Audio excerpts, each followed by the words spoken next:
Around Dodge City and in the territory on West, there's just one way to handle the killers and the spoilers, and that's with a U.S. Marshal and the smell of Gunsmoke.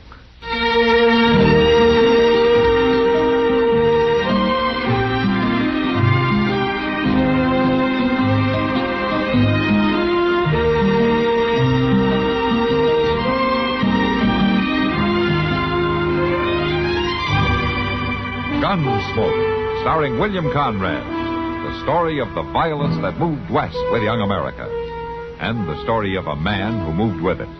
I'm that man. Matt Dillon, United States Marshal. The first man they look for and the last they want to meet. It's a chancy job, and it makes a man watchful. And a little lonely.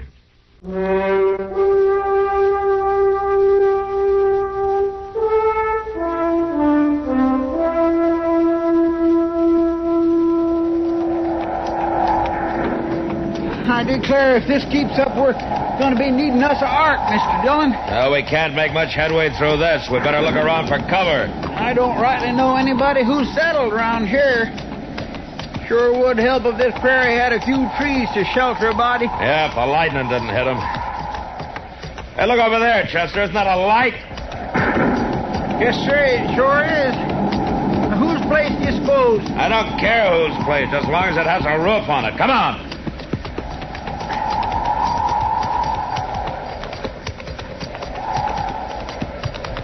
It's a house, all right, Mr. Dillon. Yeah, but I don't see that light anymore. Oh, it seems to have gone out or something. Now, let's tie our horses around here out of the wind. All right, sir.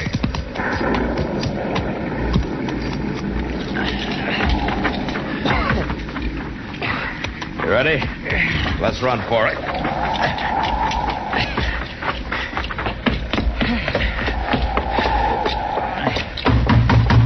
Hello? Hello in there.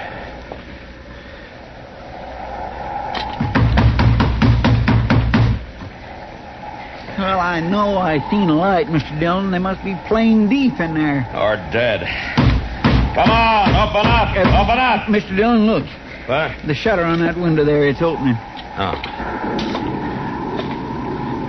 I'm sorry to roust you out, but I'd thank you for shelter till the storm lets up. Go away. I don't like to bother you, ma'am, Hey, but... go away. Look, I'm a U.S. Marshal on my way back to Dodge. Maybe I know your husband. Are you alone out here? It don't matter. Go away. Oh. Come on, Chester. Yeah, Mr. Dillon, maybe if I we said come on. All right. I swear that ain't the unfriendliest... It's more than that, Chester. What do you mean? She's scared to death about something. Well, we better get moving before we freeze to death. All right. Doggone it, I sure did have my mouth set for a cup of coffee. Well, it might have been set for good. What?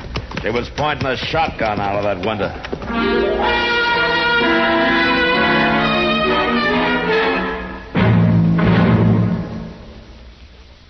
Now, just listen a minute, if you will. I've got a little story to tell you. Well, it's not such a little story. It's sort of a tall tale. Ever hear tell of Windwagon Smith? Well, according to legend, we practically owe our whole system of modern transportation to old Windwagon. Yes, sir. Before his days, folks traveled afoot, on horseback, or by ox team. With Windwagon, he wasn't about to put up with that slow type of traveling. No siree. For him, 15 miles a day seemed like standing still. So he came up with a contraption that he called a prairie clipper. The clipper was a wagon without any kind of animals to pull it. It had a sail sticking up from the middle of it, just like a ship at sea. That clipper moved along pretty good, too. When the wind was right, old Windwagon figured he could make around 70 miles in one day. First, folks all laughed at him. But when he pointed out how the country was spreading out, and how big cities would be springing up right and left, and how people would need transportation for themselves and their goods, they began to figure that the clipper might be a pretty good idea at that. Well, to kind of kick off the clipper to a good start, Windwagon invited the United States Secretary of War and the Secretary of the Navy to go along on the maiden voyage. But disaster struck. The clipper got out of control. The Secretary of War rolled out of the clipper, and the Secretary of the Navy bounced into a cactus patch. But Windwagon and the clipper kept it going till they were plumb lost over the horizon. No one ever saw the clipper again. But as transportation grew in America, people all over the country told of seeing Windwagon Smith. They say he was in the pilot house of the first steamboat to sail up the Yellowstone. He held the Golden Spike when the first transcontinental railroad was completed. And when the first transcontinental plane roared off the runway, it was Windwagon Smith, the spirit of American transportation, who waved the pilot on his way. Yes, sir. He really got around, old Windwagon did. Say, isn't it nice being citizens of a country where you can laugh and talk about things free as a breeze, and write and read and worship too? Yes, sir. Maybe you don't think about it much, but you should.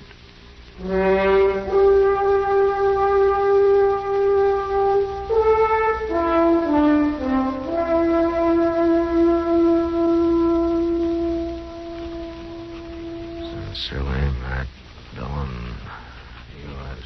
Marshal. Come on. What? Come on. Now, is that him, Jenny? Is that the man? Just a minute here. Now, speak up. Who are you? Is that the man? That's him. You can let go of her, mister. Now, what's your name? Judd Barden. Now, my woman says you was the one who was out to my place last night. I seen the horse tracks. You live north of town, just past Little Creek? That's my place. Now, I don't allow nobody coming around my woman. It was storming, Barden. I figured your place for a shelter. Well, you sure was wrong about Now, wait a minute. There were two of us there. Didn't she tell you that? You're the one she talked to. Well, it sure didn't do me any good. She didn't let us in. Did you, Miss Barton? No. I didn't let her... I'll tell you. Now, when you wait a can minute, talk. Barton. You ever come out there again, Marshal, I'll kill you. Your badge won't do you no good. I'll kill you sure. I've moved 2 times now just to keep men away from my woman. I ain't aiming to move again. Get out of here, Barton. Now, I warned you. Go on. Get out of here. All right, come along, Jenny.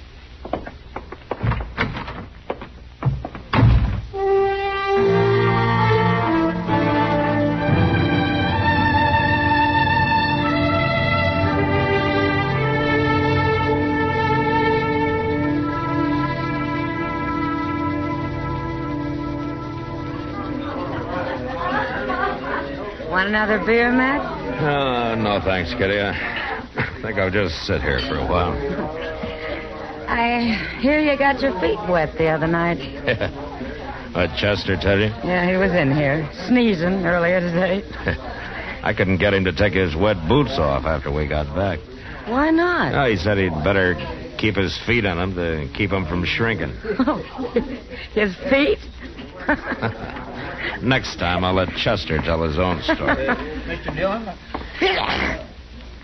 Evening, Miss Kitty. Hello, Chester. See what I mean? Yeah. Mr. Dillon, there's a lady outside claims she has to see you. Oh? Who is she? I don't know. She said somebody told her you was here, and she don't rightly feel she ought to come into a saloon. Of course not. Oh, well, now. Well, I better go see what she wants. I'll see you later, Kitty. All right, Matt.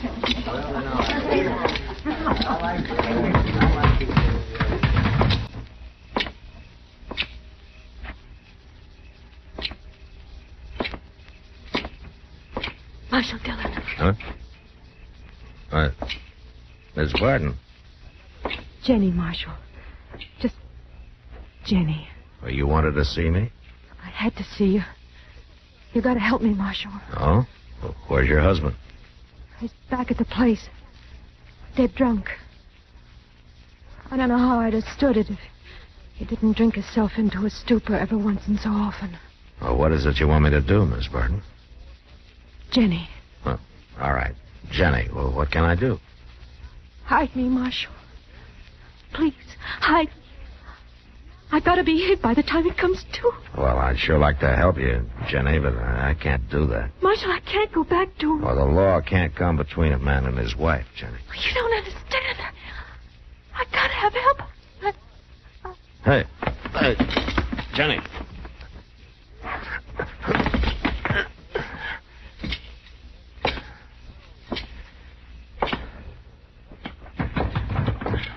What you doing? What's the matter? She fainted, Chester. You go find Doc. I'll carry her on up to his office.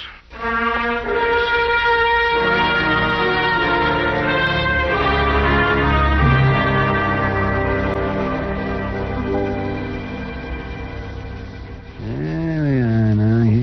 You just lie there quietly for a little while. That's it. You'll be all right. I'll be back shortly.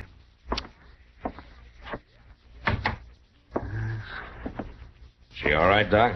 That's a messy business. What's the matter with her? Is she going to be all right? I suppose so. Suppose she'll be all right this time. But she can't go through this many more times, not if she wants to live. I don't understand. What do you mean? I mean that she's been beaten, Matt. Savagely and often. I'll tell you something else, too. It's like signing her death warrant to send her back to that husband of hers. Yeah, I guess you're right. I know I'm right. By all that's holy, a man who'd do a thing like that ought to be strung up. Yeah. You gonna be all right to move her? Yes, she can move. Won't be too comfortable for her, but she can move. Good, and I'll take her over to Kitty's till I can fix it so that this won't happen again.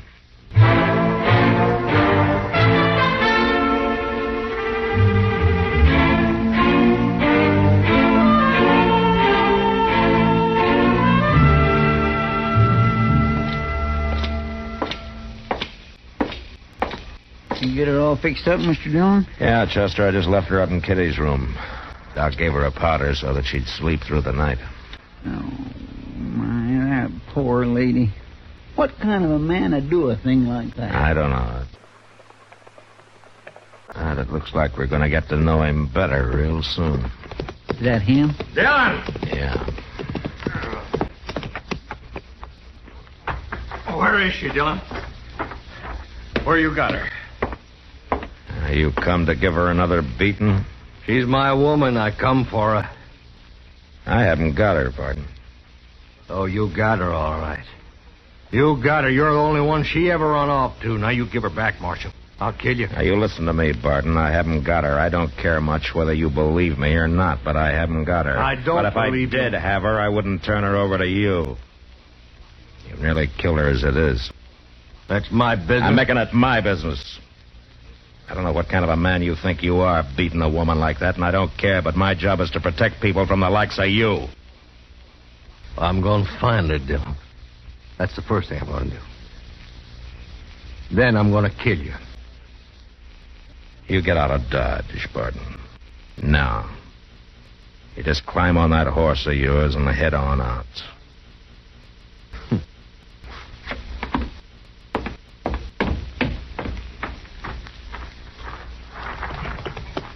I'll be back, Dillon. And he will be back, too, Mr. Dillon. He's too all-fired mean not to. Yeah, I know. But right now I'm playing for time. How's that, Mr. Dillon? We gotta get Jenny out of here. Well, you got a plan? No, not yet. But I better come up with something by morning. Because Barton's not gonna stay put very long.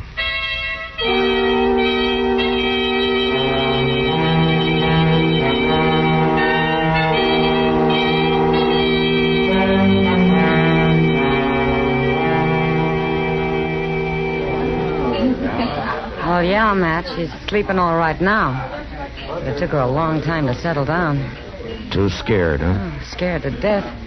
But that's not all. There's something else bothering her, Matt. Something she doesn't want to talk about. Oh, what is it? Well, I'm not sure. But she acts sort of ashamed about something. She's got nothing to be ashamed about. Well, of course not. Anyway, she's pretty desperate to get out of Dodge. Yeah.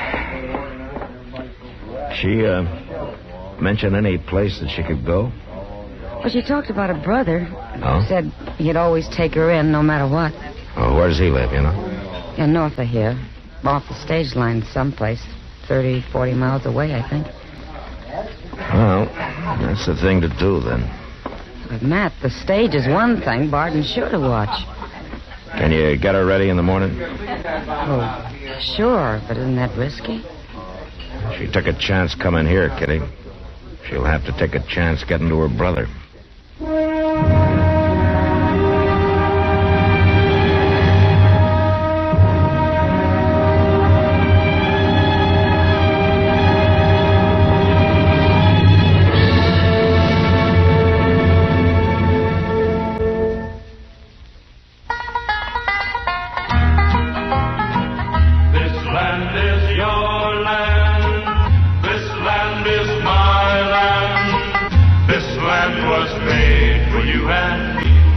In France, Mont Vert means green mountain. In the United States, Vermont means green mountain. The similarity is purely intentional, for the mountainous state of Vermont was originally settled by the French. There is other evidence, too, of the early French settlers, like Vergennes, the one-time capital named for the French Minister of Foreign Affairs. But despite its French ancestry, Vermont is American through and through, from Ethan Allen and the furniture which is made today bearing his name, to Steamtown, USA, near Bellows Falls. From St. Albans, leading producer of an all-American commodity, maple syrup, to a little country store in Weston. The fresh fragrance of red clover, the granite beneath its hills characteristic of its people, the well-known Vermont cussedness or independence, Admiral George Dewey and Calvin Coolidge, all things typically American, typically Vermont.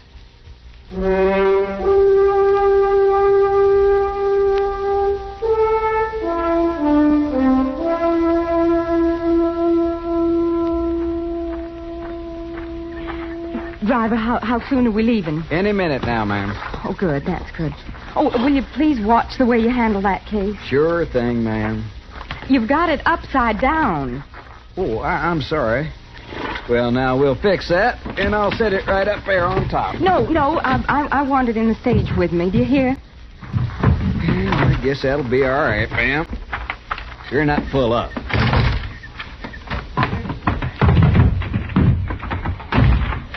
Thank you, driver. Oh, hello, Jim. Oh, hello there, Chester.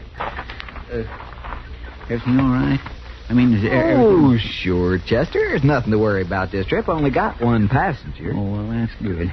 Unless this gent's figuring on riding with us, too. You take in the stage, mister? I'll let you know. Well, you better make up your mind, because I'm fixing to leave as soon as I cinch on these bags. Jim... Wait till I get around the other side for a minute, Chester. I want to tie off wait, this rope. Jim, I have to... Here, you. Yeah? Aren't you the fella that I seen with Marshal last night? Well, you might have saw me with him. I'm... Why are you so interested in this stage? Well, I was just down to see Jim for a minute. We're old friends. Now, what was it, Chester?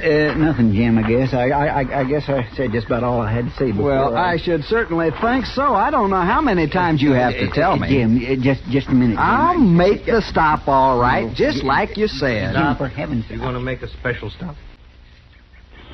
Well, mister, I don't know. Well, now, that's interesting, ain't it? I think I'll just ride along with you after all. You ain't got a ticket. This gun is all the ticket I need. Oh, Climb on up there now. Well, now... Go on. Yeah. Go on. And I'm going to ride right with you. Now, listen, mister. Oh, shut up. I'll take that whip. Wait, who was that man? What in the world was he doing? I can't take time to explain it to you now, ma'am. I gotta get moving.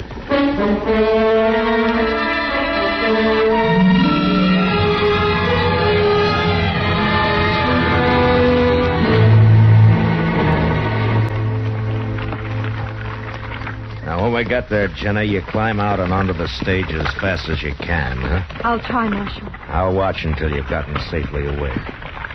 I sure am beholden to you for what you're doing. That's all right. Everybody needs a little help once in a while. There's the stage road. We'll pull over into these cottonwoods and wait. Yeah,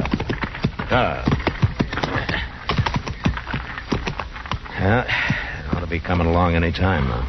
I hope so. I just as soon this was all behind me. You're doing fine. Lots of things I'm thinking I ain't saying, Marshal. No need to say anything. One thing I'd like you to know special. It wasn't true about me and the mother men, Marshal. It never was true. It was just Judd's crazy way of looking at things. Any man I saw, he suspicioned. He had a crazy way. Yeah, it's about the kindest thing you could say about him. Maybe I deserved it. I can't help thinking maybe it was all due me. Here comes the stage, Jenny. It's Judd. What? It's Judd, Marshal, up by the driver. Oh, get down in the wagon bed and stay down. Jenny, I seen you. I seen you there, Jenny. I know you got it right there in that wagon, Marshal. And now I'm going to kill you. Don't do it, Barton. No!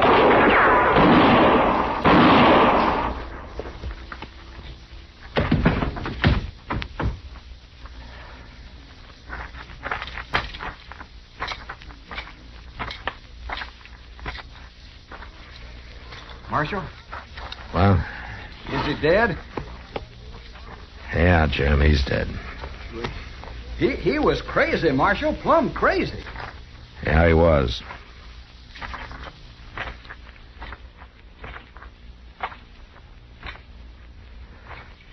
I'm sorry I had to kill him, Jenny. I don't think anything short of that would have stopped him, Marshal. He was full of hate. You must have seen something in him once, so to marry him. No, Marshal. Judd never married me. He just claimed me. Well, why didn't you speak up, Jenny? Folks could have helped you knowing that and saved you a lot of hurt. It was a shame. I couldn't face the shame of telling folks I was living that way. It was easier taking the beatings? Yes, Marshal, it was. A woman needs to be thought of as respectable.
Gunsmoke, produced and directed by Norman MacDonald, stars William Conrad as Matt Dillon, U.S. Marshal.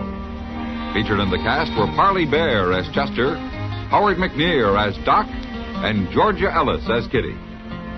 George Walsh speaking. Join us again next week for another specially transcribed story on Gunsmoke.